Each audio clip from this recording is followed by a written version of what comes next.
მაგრამ რა გითხრა იცი უფალმა იქ სახარებაში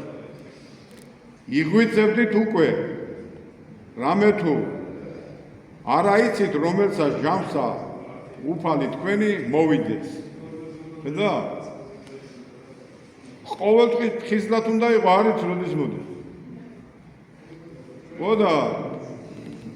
შენ წარმოიდგინე შენ წადი შენ გადადი საცხა ეგრე არ არის აკა მოსასმენი ამისი დასამახსოვრებელი ის რომ ყოველ წუთს უნდა იყო მზა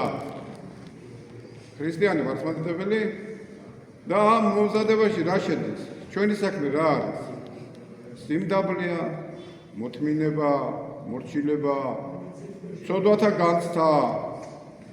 მიტევება სიყვარულია სიმართლეა და სამართალია აი ესენი თუ დამკვიდრდება შენგან და შენში და კიდე შენს ახლობლებში და შენს ოჯახში და შენს ჯგუფში და შენს საზოგადოებაში და ქვეყნის საზრდოობრივი ეს შეიქმნება მაშინ კიდე ეშველება ამ ყოფით ცხოვრებას თორე დანარჩენი ხან ატომურ ბომბს ჩამოგვიგდებენ ხან რაღაცა უბედურებას მოგვიგონებენ ხან ერთმანეთს დაგროვენ ხან რუსთაველზე გაგვარბენიებენ ხან